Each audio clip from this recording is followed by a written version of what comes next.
veux commencer cette vidéo par te souhaiter une bonne année 2021. Ça y est, l'année la plus bizarre qu'on ait vécue jusque-là vient de se terminer. 2020, c'est vrai que c'était une année un peu space entre Covid, confinement, reconfinement. J'espère sincèrement que cette nouvelle année sera quand même sous une meilleure étoile.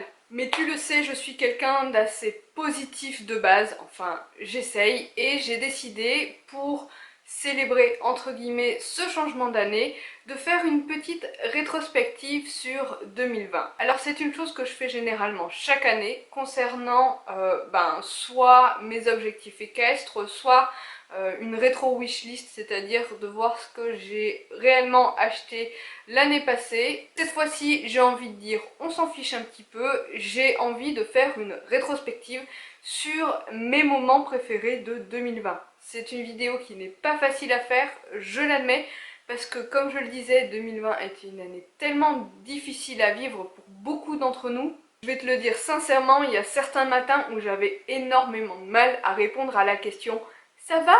qu'on te pose bêtement tous les jours.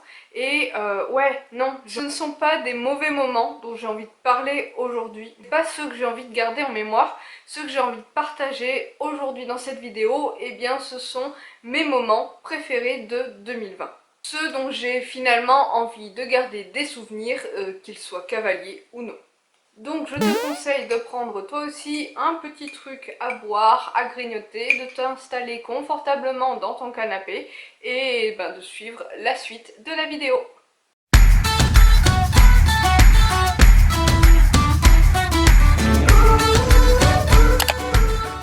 En y réfléchissant bien, le premier bon souvenir que j'ai de 2020, c'est que par période, j'ai repris un petit peu confiance à l'obstacle.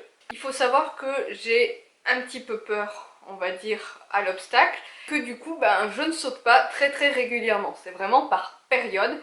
Et par exemple, avant le premier confinement, j'avais réussi à me faire des petits exercices, etc.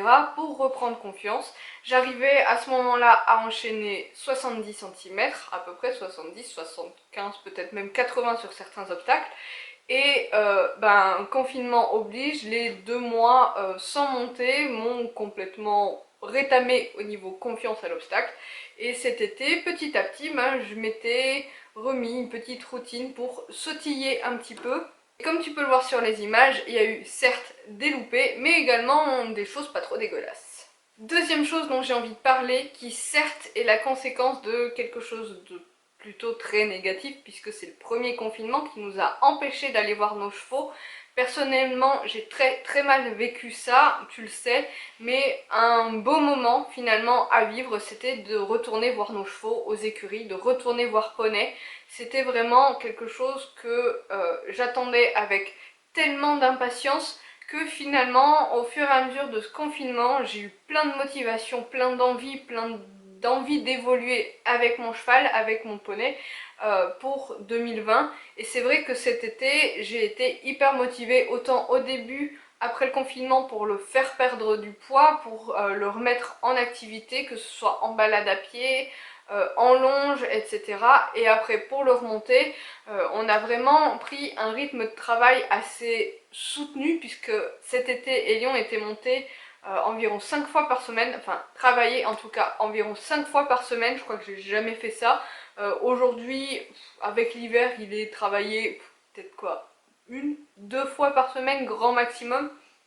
Mais voilà, donc c'est vrai que ce confinement était très difficile à vivre, mais le fait de pouvoir retourner voir nos chevaux, c'est quelque chose que j'ai vécu comme un regain de motivation, un regain d'objectif avec mon cheval, et c'était vraiment quelque chose finalement de positif malgré tout, même si on est d'accord, on s'en serait bien passé.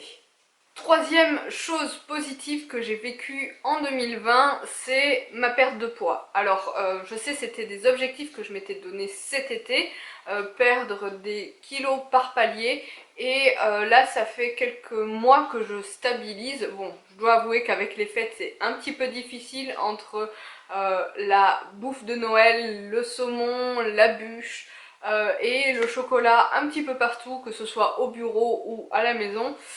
J'ai l'impression que la balance commence à me dire eh oh pépette, il faudrait que tu te remettes à faire attention, mais janvier est plein de bonnes résolutions, n'est-ce pas? Mais voilà, en tout, j'ai perdu environ 11 kilos et je stabilise à 11 kilos. Donc ça, c'est une petite victoire pour moi. C'était pas facile au début, je dois l'avouer. Mais franchement, une fois que la machine, entre guillemets, était lancée, bah, c'était pas mal. Je n'ai toujours pas réussi à me mettre au sport. Voilà, ça devrait peut-être être une résolution pour 2021, mais tu connais les résolutions, elles sont faites pour ne pas être tenues, donc voilà. Non mais en vrai, le nez de la licorne, il vient comme ça. Je vois plus rien. Pour terminer cette vidéo, les deux derniers points très positifs de 2020 étaient vraiment en toute fin d'année, puisque ça s'est passé en décembre. La première chose s'est passée au travail, je suis plutôt fière de moi pour cette chose-là, c'est que le contexte voulant, c'est un petit peu particulier, vu qu'il y a toutes les restrictions, toutes les règles autour du Covid et que notre entreprise a déménagé très récemment cet été. Et c'est vrai qu'on s'est finalement agrandi, on est dans un bâtiment beaucoup plus grand et c'est vrai que les différentes entités, les différents pôles de l'entreprise tout simplement, se croisent de moins en moins et cette année j'ai proposé qu'on organise pour la première fois un Père Noël mystère sous forme de bénévolat. En fait, ceux qui voulaient participer le faisaient et finalement les gens piochaient le nom d'une personne à qui ils devaient offrir un tout petit cadeau à 5 € et ben c'était vraiment dans l'idée de rapprocher les gens et j'ai organisé, allez, on va dire 80% du truc et on avait 55 participants, vraiment c'est beaucoup, c'est vraiment pas mal. Et je crois que mon moment préféré c'est quand les gens piochaient le nom de la personne à qui ils allaient offrir leur cadeau. J'ai trouvé ces moments vraiment touchants.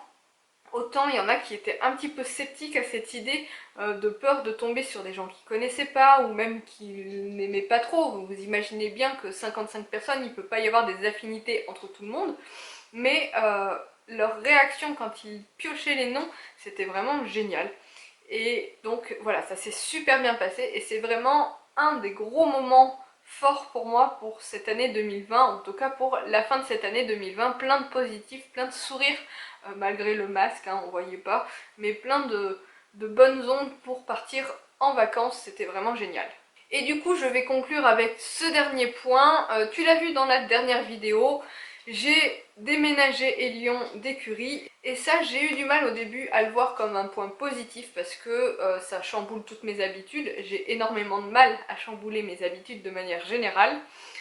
Ça aussi perturbe entre guillemets mes envies du moment, mes projets, etc. Mais en réalité je me suis rendu compte que contrairement à cet été et après le confinement, j'avais plus d'envie, j'avais plus de projet à cheval, j'avais du mal à me remettre dedans et comme je te le dis, en ce moment, Élion est monté quoi, 1 à 2 fois par semaine. Donc je vois finalement ce changement d'écurie comme quelque chose de très positif et même si ça vient sur la toute fin d'année 2020, c'est un des points marquants de cette année.